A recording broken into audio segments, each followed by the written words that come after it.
And hello, everybody. It is Tom Chenault. It's Adrian Chenault. And hello, Adrian. How are you? Hey, Dad, I'm good. How are you? You know, I almost never see you except on Tuesdays, and we live right next door. What's that all about? I just don't like you that way. I This is swear. the only one I haven't been able to get out of yet. It's just frightening. I feel so avoided. Oh my goodness, I you know. poor guy. We'll live. So anyway, today is a great show. Last week we had Todd Falcone, which was great. And we just stepped up the ladder one more. And today we've got Troy Dooley with us. And Troy has been on the hot seat for about 4 days because he had the audacity to write a big, not story about a company and wrote it. And guess what happened then?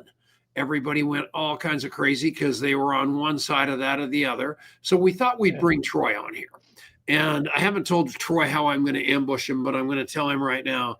You know, all these companies, after I talk to somebody or I hop on Troy's wall, people text me all the time going, how come you're defending Troy, who's bashing what we're doing? And I go, he's not bashing it. He will talk to any company. He'll talk to anybody. He will get retained by any company. And you can show him that you're compliant because we've got to protect this profession. And playing in the gray when it comes to the regulators is not protecting the profession. So I begged him to come on here. I want all of you to know I'm behind 100% of everything he's doing because I don't think the guy deals off the bottom of the deck. I think he is here for you. He's here for us. He's here for the profession. What most of you don't know that I was there for is he was one of the founding members of back then we called it something else. It was the Distributor Rights Association. But then when we got involved with Garrett and all the really high profile people, they said, no, we got to change the name of that.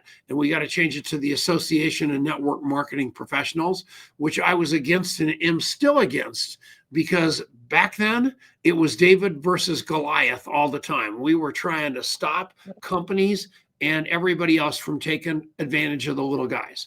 And Troy was right there in the middle of it with a bunch of the wild men, Jeff Welch, Brett Matheny, Marcy Cook, Rod Cook, Mel Atwood, who's that?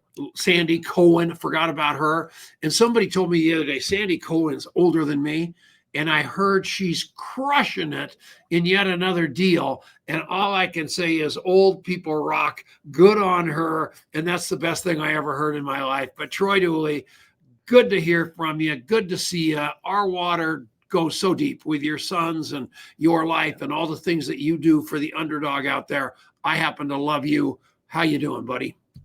I'm doing great, man. It got a little cold. It's like being in Colorado. It's 29 degrees here in the Panhandle today, but I'm doing good, man. I'm looking forward to 2026. It's going to be a great year.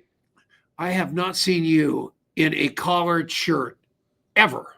Usually you got the shirt, he's probably weighs 200 pounds and he wears size small and he's got all the tattoos and the muscles and he's trying to look like Arnold Schwarzenegger. So I almost didn't recognize him when I saw him come on, but it's cold, refreshing. Man. Maybe you could still do some push-ups for us or something.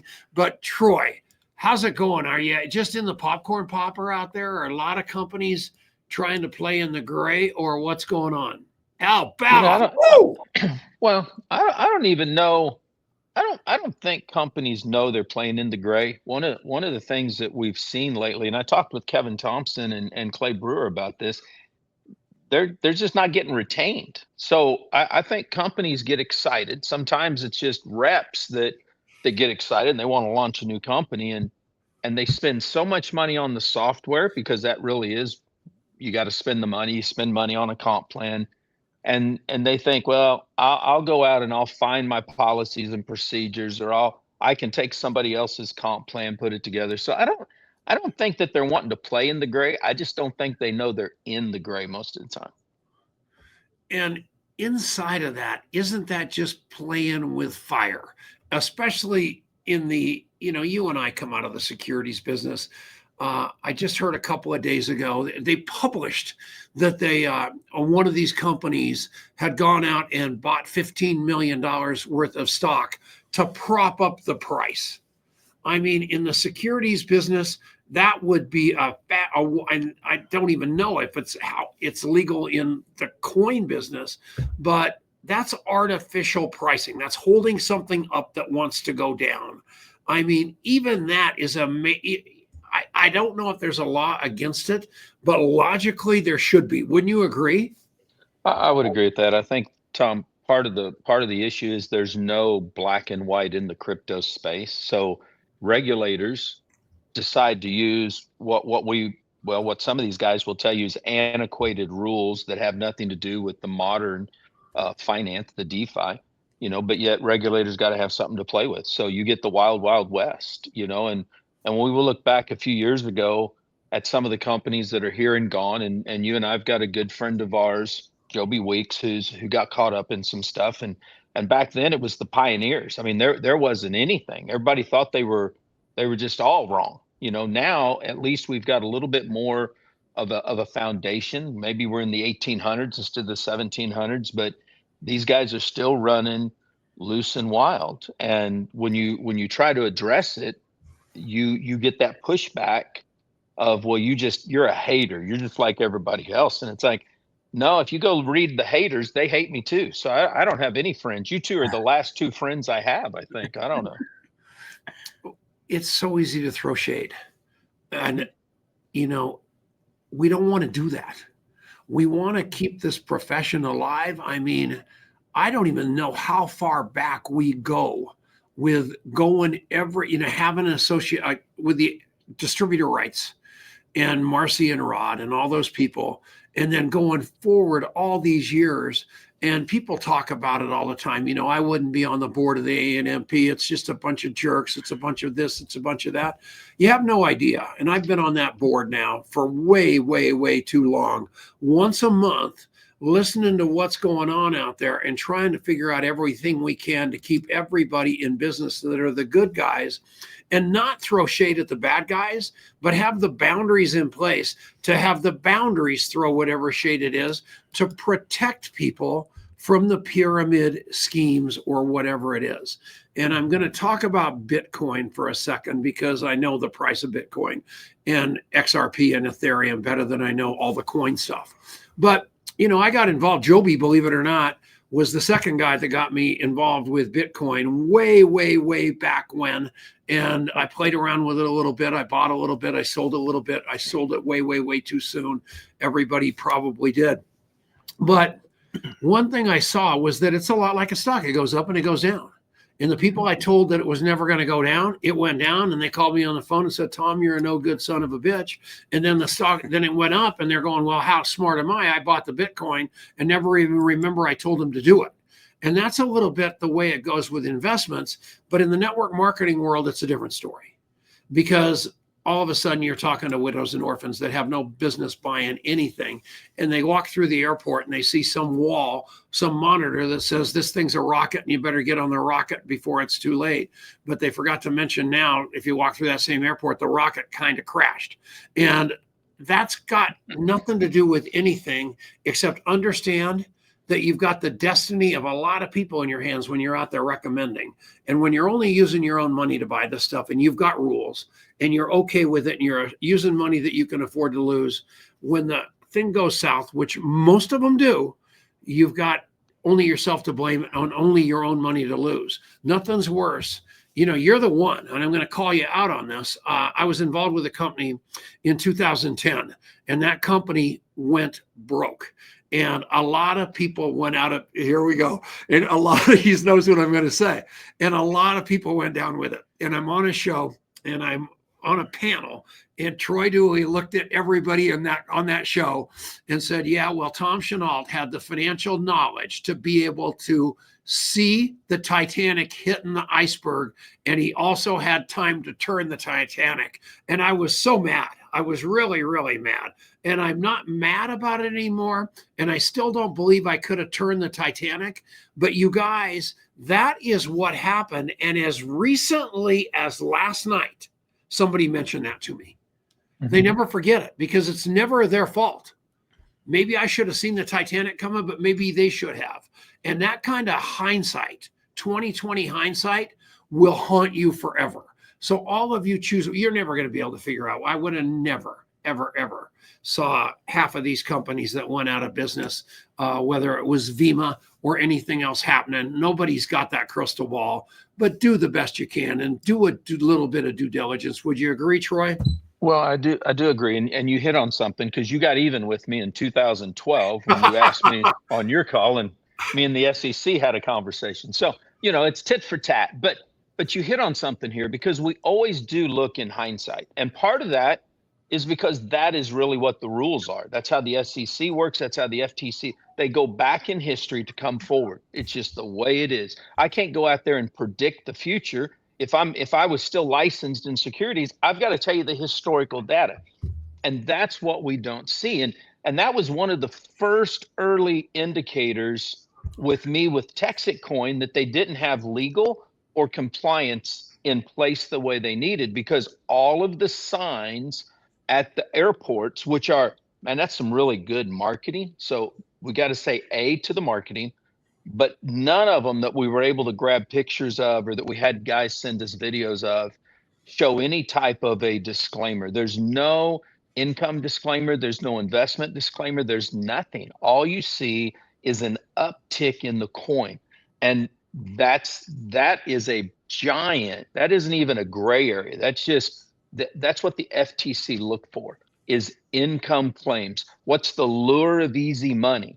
And these guys say, well, that's different because this is a token or this is a coin. And it's like, it's different, maybe, but do you have deep enough pockets to fight it? That's the key, because you've got to have a law firm that's going to run you between $3,000 and $6,000 an hour to be able to put this thing together. And most of these guys don't have that at all. And because they're running loose like that, all of the rank and file, and in Bobby Gray's case with Texas, this is the part sometimes people don't get. When you look at his mission, I'm on board 100% with the mission, because what he's trying to do is say, look, I want to give Main Street America, I want to give those mom and pops, those guys that are going to work at the fair in the summertime, I want to give them a better way of being able to collect money, to put an ecosystem together. I'm all for that. But when you are trying to do that and you inadvertently are getting ready to potentially crash the very home-based Main Street people that are trying to build the business, then we've got to talk about that. It's not a matter of dissing the company. It's a matter of saying, fix it. And I don't want to fix it for you. I want you to go out there and find somebody that can fix it for you, so that you can protect the people that are at the bottom, not at the guys at the top. Because look, there's some guys you can just watch them. They go from company to company to company.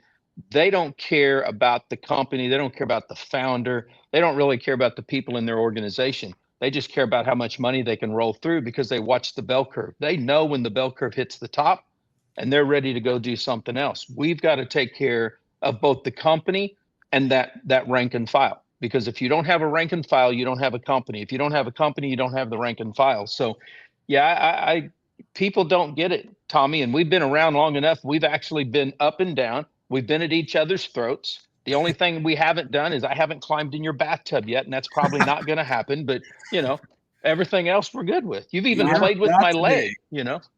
All right. So, Troy, a quarter of the call knows exactly what you're talking about, and 3/4 of the call is going, what's Texit Coin?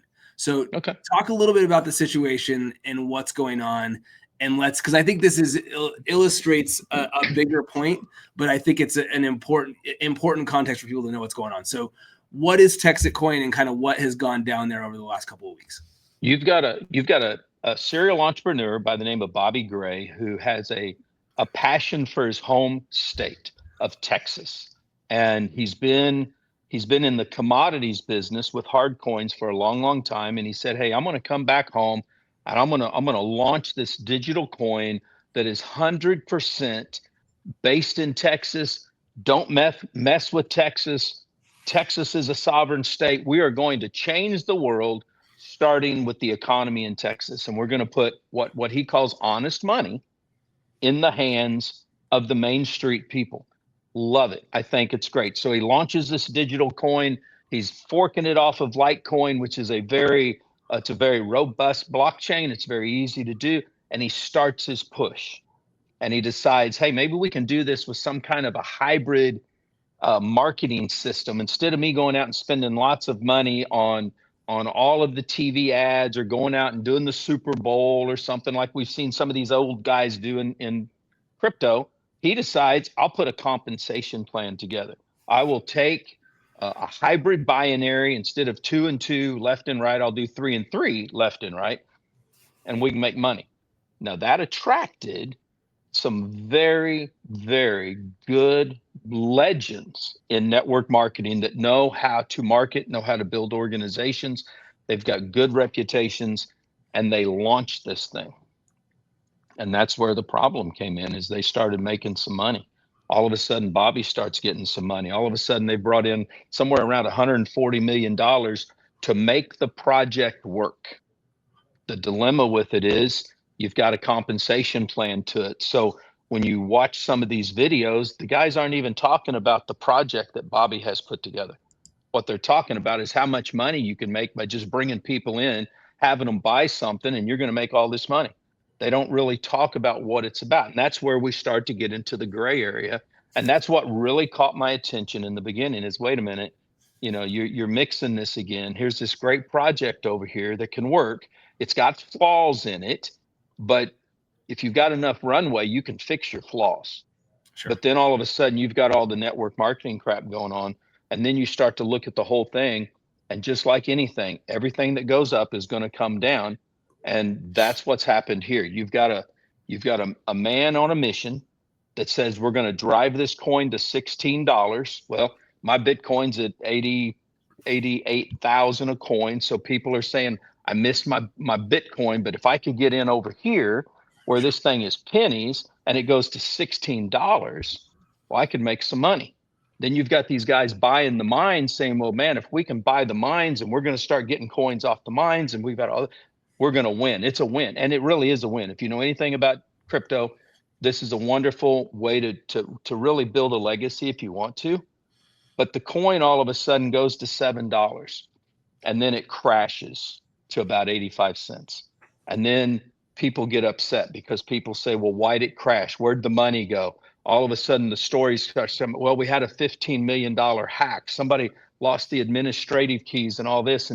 And every time you start to get behind an 8 ball like this, Adrian, then the stories don't line up. And as soon as the stories don't line up, every hater, every critic, every person out there that makes a living on just the negative will start attacking you. And as soon as they do, it's hard to right the ship because nobody knows what's right, what's wrong. And you just start spinning the story as fast as you can because you're scared to death. And in their case, in September, they were doing about 9 million a week in sales. They were jamming this thing. And by end of October, November, they were at 2 million a week. And a lot of people listening, watching may think, well, that's still a lot of money. That's 2 million, almost 3 million a week. Well, when you've put all the expenses out, when you're buying hardware, when you've got advertising costs, you go from 9 million to 2 million and you've got a 64% comp plan, you can start bleeding really, really quick, which automatically is going to hurt the rank and file if something happens. So I watched this guy after this whole thing started. I love him. I think he's got the right heart. And I just really, and I'm completely positive that the people that he's got involved out there talking about this stuff believe what's coming out of their mouth. And 100%. I don't think they saw this tsunami coming of short sellers. And the short sellers, like a stock, I don't know what you call it in the coin business, when it's trading at 7, they looked at the arithmetic and said, this thing can't hold $7. It can't hold 6. It can't hold 5. It can't hold 4. It can't hold 3. So up there at 7 or whatever number it was, they just started selling. Knowing sooner or later they were going to be able to cover and buy it back cheaper. And that's kind of where we are right now. And I feel so sorry for all those people that are doing everything they can to make something real out of something that may end up being real down the road. But what I want to tell everybody is just know what the heck you're doing and know that you are involved with something maybe bigger than you are. I have no idea of the size of this market, of how you cover a Texit coin when they do get the margin call that says you have to deliver physical possession of the coins that you sold at 7 down here at $1. And if it can happen, it happens. If there's any kind of margin call, that's going to be great, because then the tide turns and it goes back up. But I have no idea. And what I know about having no idea goes back to a very fateful day in, I think it was Las Vegas, when I had dinner with Troy Dooley on a deal called Seek Rewards. And we were all in there, and I could not figure out the math of Zeke. And I'm a smart guy and I'm educated in that world, and I couldn't figure it out. And even though it was working, it wasn't. And, it subsequently, it ended up not working out. And there was a couple of deals since then that were exactly the same way, where people called me on the phone and say, Tom, you understand this stuff.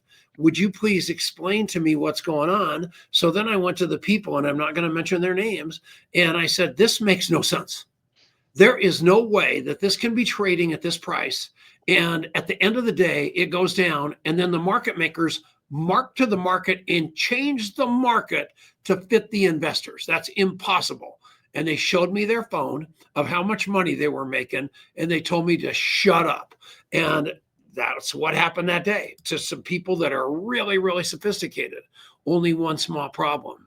The cows came home to roost. Everybody's laying in the ditch going, how come no one told me? And my only statement was, because you didn't ask the right questions. And the one that stands out the most in this whole conversation is a guy named Bernie Madoff, because it all trickled off of Madoff. Everybody was Madoff was showing all the money. And then the institutions and the funds were all just buying into the mania, which meant that all the investors and brokerage firms were buying into the mania, which meant that the general public was buying into the mania, until it disappeared and everybody started pointing fingers the other direction. That's what I don't want happening to you people. That's why I want you to call Troy Dooley, company owners and leaders. Make sure it's compliant, because when you start blowing up that balloon, it better have something in it when it pops, or you're in trouble, which is exactly what's going on right now. Right, Troy? It is. And one of the things with crypto that's just a tad different than when a company takes an IPO and they go somewhere, because in an IPO, you're taking that company public. You've got all the right minds that are working with you. Here, you go to a registry and you say, look, man, I want to get on an exchange. What do I do? And they tell you right off the mat, you need a market maker, but you got to give us a liquidity account. So you're putting money up. And a couple of years ago, when I was part of the team that made the flag project, I'll never forget, we put the blockchain together. We were excited. We got on the exchange. We opened at $11. And then within a week and a half, we're down to $1. And we're burning through the liquidity because you're selling the coins. You find out real quick what a short sell, because it's just what you said, Tom. They're watching, they're looking. I've seen it happen in network marketing companies where they wanted to go public. They go public, then they get a short seller from Japan or China or somewhere, and you get hit. And that causes the problem. Now, with Texit, if you read the articles outside of network marketing, you look at where the concerns are. There's valid concerns that anybody inside of network marketing that's a critic, that's a hater, they're here for one purpose. And I know, look, I'll mention Oz. I don't have a problem with that. We mentioned Behind MLM, and people just went nuts. Well, the problem is the regulators love his website, just like they love Truth in Advertising's website. So we've got to look at what's being published to say, okay, here's the concerns. If this is a concern, then address it. Don't put your head in the sand, because when you do, that means your butt's up in the air and somebody's going to take a shot at you. So, I don't care if it's crypto. I don't care if product companies. We saw what happened to Vima. It's hardly ever a giant aha moment. It's always a crack in the foundation, whether it's Vima, whether it's iMarkets Live, whether it's Texit. I don't care what company. It could be your company. There's always a small crack. And what happens is people say, I want to ignore it, or you don't do your due diligence. And Tommy, I'll go back to that one. I've got guys in this business that make 7 figures a year that want to point fingers at another 7-figure a year earner because they didn't do their due diligence. If one person says you get in, they all think they got to get in. And then when it goes south, nobody wants to take responsibility. They just want to point fingers at the guy that got them in. And it's like, well, then do your own research. Don't just follow blindly somewhere. Yeah. So you see these companies and whether it's a product company, whether it's a crypto company, there's been a whole lot of new deals in the last year that have come across the table, and at varying levels, but there's always kind of this hype cycle. And so you see one of these, you're a networker, you see one of these coming across, like, what does it look like to go and vet this thing, to not just get caught up in a story and then come to find out that it's this kind of a situation and everybody's lost a whole bunch of money? What should people be doing to get their hands around something like this, especially if it's newer and it doesn't have that longer term track record of multiple years of operation? Well, we've got it easier today because there is IA out there. So people can go and use Google, they can use whatever they want to use, and they can find it. And they can start looking. You look at I don't care who it is, you look at the company owners first. And you say, okay, what are their track records? And I'll use Bobby Gray because we're kind of on that topic. Some of the people said, well, he's failed over here, he went bankrupt here and all this stuff. Well, that isn't an indicator of somebody that's done something bad. Sure. That's an indicator that somebody was a risk taker. So let's go find out, why did he go bankrupt? What happened after the bankruptcy? What happened before the bankruptcy? And you see in this case somebody who, it's parallel. He got out of hard coins into digital coins, but you see that his mindset has been the same. So it's like, okay, that doesn't mean that's a bad project. However, if you go to something like, I'll use Trey Knight because he's getting ready to go to prison if he's not already in prison. He's been in network marketing for a long time, but he had changed his name along the way, went from his middle name to his first name or vice versa. And all along the way, he's keep getting more and more money from other people. Well, when you start going out there and doing the due diligence, you start to see there was these little lawsuits. There were all these failures. There was stuff that people were saying. And then the next thing you know, law enforcement, federal agents show up at his house and get him for bankruptcy, fraud, and all this other stuff. You can find this stuff out if you slow down enough to do the due diligence. Adrian, if it's an upline, if somebody comes at you and they say, oh man, you got to go do this. Well, I'm going to take an old one here. I'm going to take a Phil Piccolo. Piccolo's been around this business forever, and he'll disappear for a year or two, and then out he comes again. And well, you go look at his track record and you start to realize, I've got a guy here that probably isn't going to be around very long. He's going to get his money, but then he's going to go somewhere else. I'm glad I got Thompson on retainer. I'm probably going to get sued by somebody here calling these guys out. But this is what happens. But if you do your due diligence on this and you look at it, and then the other thing you've got to do, guys, is you've got to become a student of whatever it is. If you're going to go sell a product, I'm trying to think of one that I won't get myself in trouble for. Let's use Limu for a minute because Gary sold that company over to Partner Co. So if you're going to go sell a Limu product, know what the doggone seaweed is. Know what it does. If you're going to get into crypto and you start yelling to everybody, hey man, we're going to do a layer 2. It's going to change the world. You probably don't even know what the layer 1 is. You don't even know what a proof of work concept is. So don't talk about something without becoming a student of it. I had to have license to do my insurance, to do investments. Tommy was the same way. Look, I wish we all had to have license here. I'll be honest with you. It'd be a lot easier. But we don't. So do the due diligence, learn what it takes, and then understand, mitigate your risk. I'll go back to Texacoin for a minute. Here's one that most people, I don't even know if anybody's ever said it or talked about it until right now, and I'm going to do it right now. If you've got a company with a founder that says, don't mess with Texas. We're going to build this thing in Texas. We're going to put all these mines in Texas. We're going to screw the Chinese and all this other stuff. We're in Texas. And Texas has a blizzard like they did in 2021, and the grid goes down, you're going to have a problem with your doggone blockchain because everything's going to go down. So, I mean, there's these little nuances people just don't think about, but then people get pissed off when I start talking about it. So I don't know, Tommy. You may not have a show next week. I'm just telling you. Canceled. We're going to have a show. And again, the Texas guy, I've watched him. I know a guy who he took great care of that was so far behind he thought he was winning. And this guy used his heart and really, really helped this guy out. I have a fond spot in my heart. They know we're talking about them for the last 2 weeks. Have they reached out to you to have a cup of coffee or a conversation with you? No. And I need to bring that up because I had one of the guys that he's just one of the guys we have in the field. He's always sending me stuff. And he said today, "Hey, Troy, why don't you call and talk to him? Get on an interview, talk to him." And I want to make this very clear why that doesn't happen.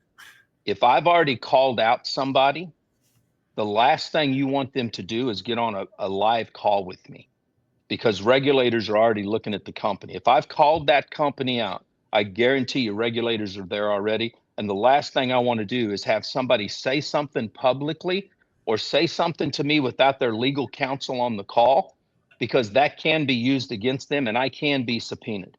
So, it's not about us reaching out to companies. I have another company we did an assessment on that's very loud, very robust in their stuff. They're crypto too. I did it, and their attorney called me on the phone and said, "Can I get all the people on and we can do an off-the-record call? I want you to sign an NDA, and you can ask all the questions you want." It was the most awesome call because I found some cracks. The attorney didn't know the cracks were there. He's legal. He's not marketing. We talked about them, and then they made changes on their website. We never talked about that company at all. That was just something that I'd done. We took care of it. I have another company that literally this year paid good money for an assessment. In that assessment, I said, "You guys are lying through your teeth right on your website. You're not licensed in these countries. You're not doing this kind of stuff." And the investor that was looking to get into the business, I gave that 100% to them and said, "This is what you're looking at. This is a risk. You're a US citizen. You can pay a price." That company's out of business. And luckily that person is not going to have to worry about going to jail, but the rest of those guys are offshore getting US money. And it's like, you have to be careful. And I don't think US citizens understand this. I've got good friends of mine that don't. "Oh, Troy, I'm using a VPN. I'm good." No, there's laws here that you have to abide by. I don't care if you're using a VPN or not.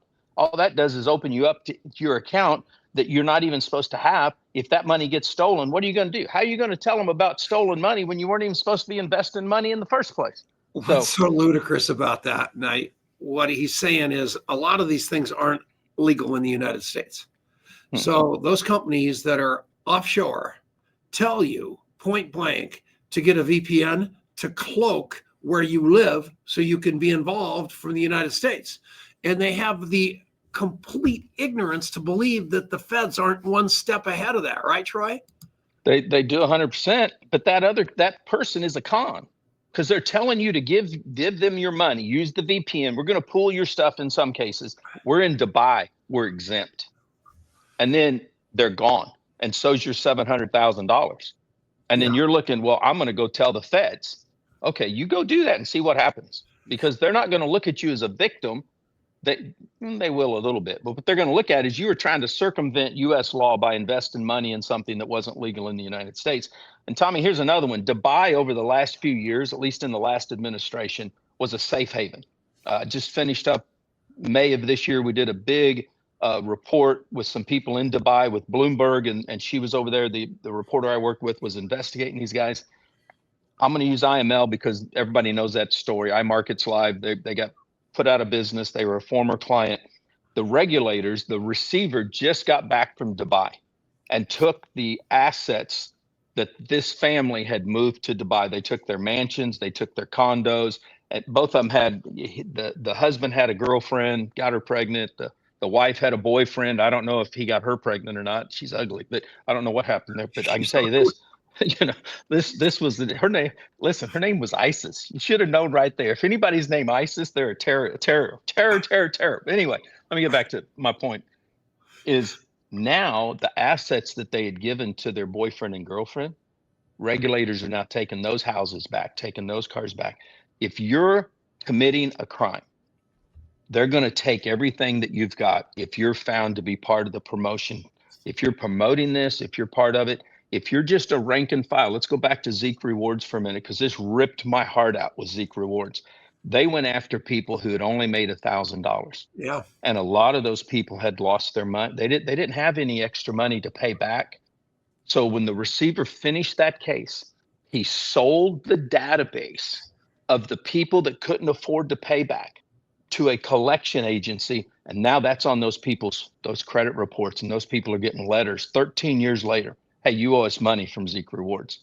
That's what rips me up about rank and file. The rank and file are the ones that end up in these situations. Those big guys at the top, man, look, they're cutting checks. $10 million here, $5 million here, that's fine. But the rank and file people, this is why people don't like network marketing. This is why you've got all these giant Reddit boards and YouTube saying, screw you guys, because we don't think about the rank and file anymore. We don't think about the people who really have dreams. And I mean, Texas, look, the projects at Texacoin, man, I told you, that's solid. I listened to Bobby Gray for almost 3 hours, answer questions.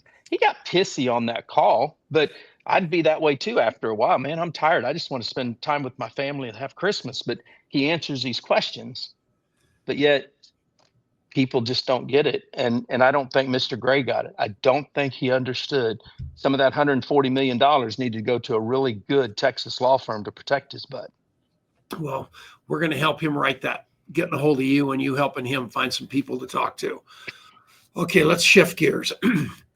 I love that Business for Home got resold to Armand, and the content on Business for Home is unbelievable now. And I hope that you guys are using that as a go-to website every day, because the integrity pouring through that thing is unbelievable.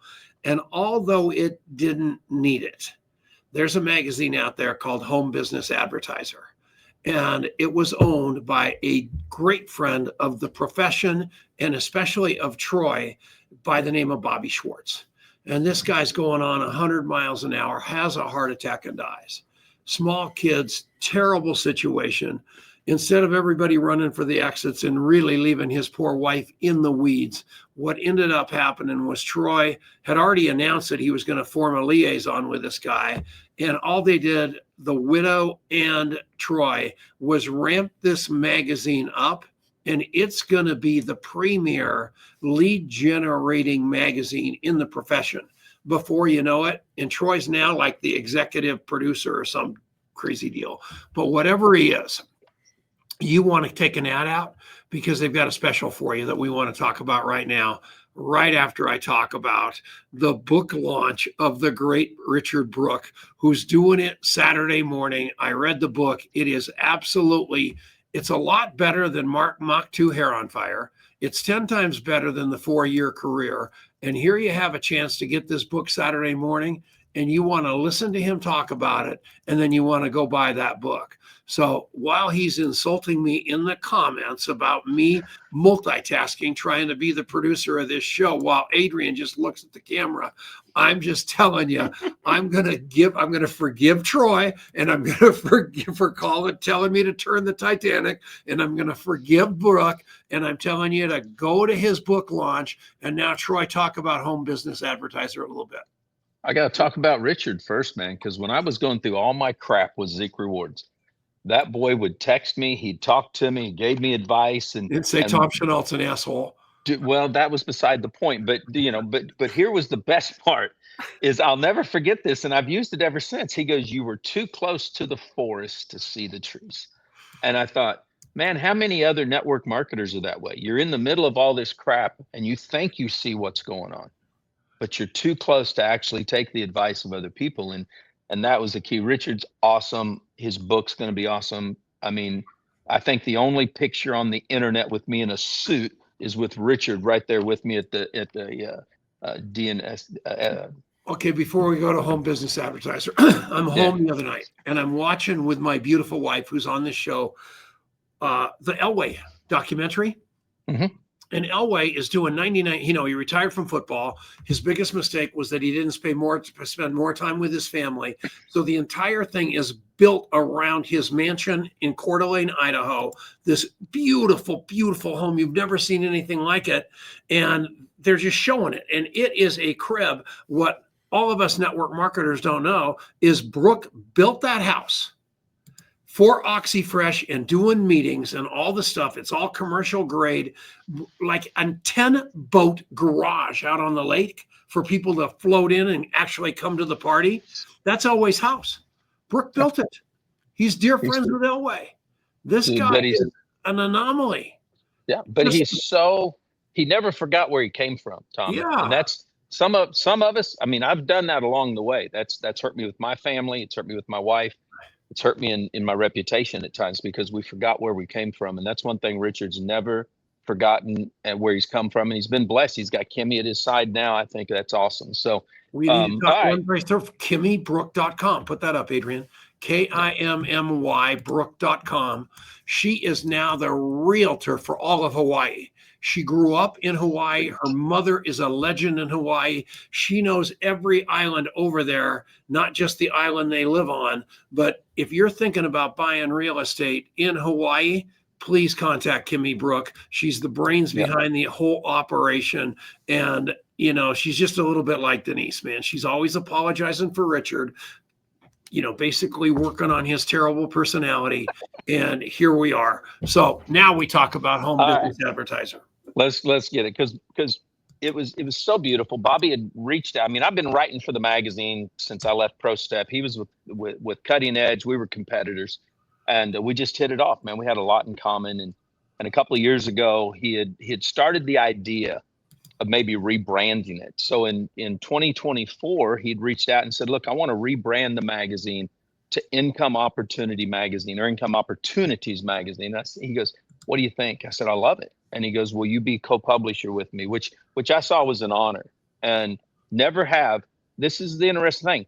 I don't care about the money. Don't get me wrong. I need money. Tommy will tell you that I need money, but I never got paid for an article over there. I never got paid for anybody that I was bringing over there. I loved Bobby's vision.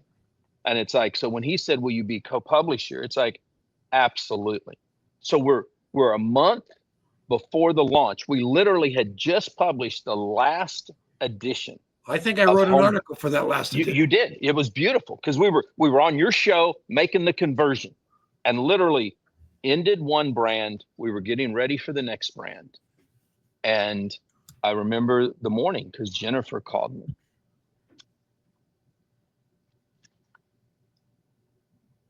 And said, "I lost Bobby. He just had a massive heart attack." And I thought, no way. He's like 52 years old. We're constantly just, I mean, jamming it out, loving each other. It was fun. And he's gone. And I didn't know. It's like, man, this is tough. And Jennifer went through about a week or two and got everything done they needed to done. And she called and she said, "Bob wanted me to carry on the magazine, and I need to know if you will help me do that." And I'm telling you, we have got a team that is second to none. And I've watched Jennifer. Bobby would be so proud of this girl because it's not easy at all being a widow right then. But here's how God works in some really weird ways. Because you were just talking about Ted's site. Okay. Today, Jessica Ellerman has an article up there. I had gotten Jessica to talk with Dr. K.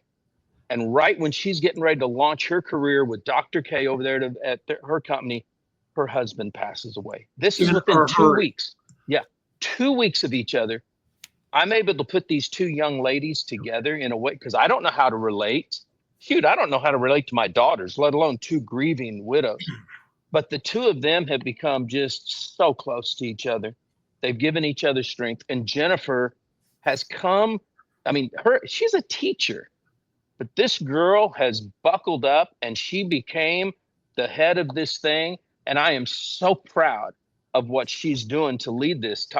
All I do, I'm just the figurehead. I can write articles. I can get people like Jenna Zwickel to get up on my front cover. But at the end of the day, this thing wouldn't work if Jennifer Schwartz wasn't in the background kicking butt and taking names the way she does. So if people reach out to her, man, she's got a special deal just because of this show. It's funny because she said, "Look, I'll give 10% off of a front cover ad. I'll give 15% off on Troy. If people want to come over here and advertise, we want them to advertise, and I want people to know how much Bobby would love them, and I'm going to carry that on." So I thank you for letting me talk about that because at the end of the day, it's all about her. It's all about those three girls, man. And I'll tell you, she'll probably smack me later, but she was in the middle of adopting Bobby's daughter. And with his death, it's become a legal battle now in a way that she is, it's just terrible. You got this young teenage girl that can't be with her stepmom, and it's just terrible. But man, just pray for her. She's awesome. She is the best. In this magazine, we do have lead generate. We got everything, man. If it's in marketing, we've been at this thing. I mean, that's why I'm at her side. I've been at this since 2000. So we know how to advertise. We know about the internet. We know about all that good stuff. We'll help you any way we can. Well, we'll take an ad. I saw Brooke's going to take an ad, so I just got to figure out what the hell I do. But at the end of the day, we're in. I was going to be in last month, but then Troy said I had to design the ad in like 2 days. I said, what the heck, dude? So we couldn't do it because I'm an idiot. But, another name that I want you to talk about a little bit because it's just so heartbreaking, and that is Tony Cannulli. Yeah. Here's another guy that was just like, he was like Troy, like this, like Gilhouse and Troy and Fireball, actually, they just gave to this business to their detriment and got sick and die. And then their widows are held in with nothing.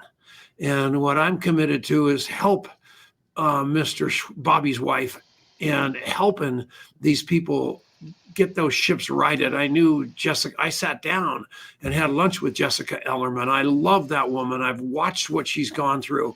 I've watched the way that she's tried to grieve privately and publicly around something that is unspeakable.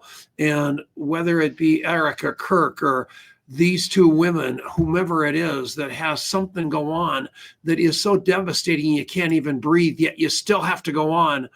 Please, please, please give them some grace, pray for them, and know that, and thank God it isn't you. Thank God it isn't Denise Chenault. I could have easily died in that car accident, and Denise is stuck with her hat in her hand too. So all of you, just love people. That's all I ask you to do. And Troy, I think the world of you, and I really, really, really appreciate you more than you're ever going to know. Well, thank you so very much. I love what we do. I love the people in our community. And look, man, we're not perfect. There ain't one of us out there that's perfect. But if we can hold each other accountable with love, if we can just keep this thing going forward and stay within the guidelines until they change. And with regulators, they're a moving target, man. So just keep your eye on the ball. But I can't stress this enough. Get competent legal and compliance. Go get, there's some great attorneys out there. Used to be just a couple. Now we got some great law firms out there. Get them to protect yourself. It's worth the money up front, I'm telling you. No doubt about it. So all of you, and text it. I'm just telling you, please, all of you guys have some sway with this guy. Have him reach out to Troy. It won't cost you an arm and a leg. If it's truly real, stay in business. We need good companies, but we just need to color between the lines. Who do we have next week? Seth Levine. Big time. time. You guys can't believe this guy next week. He's a billionaire. Yeah. He's cool. He might be a billionaire. He probably is listening and mad about me saying that. Whatever he is, he's cool. And he's a guy, when you Google him, you're not going to believe who he is, what he's accomplished.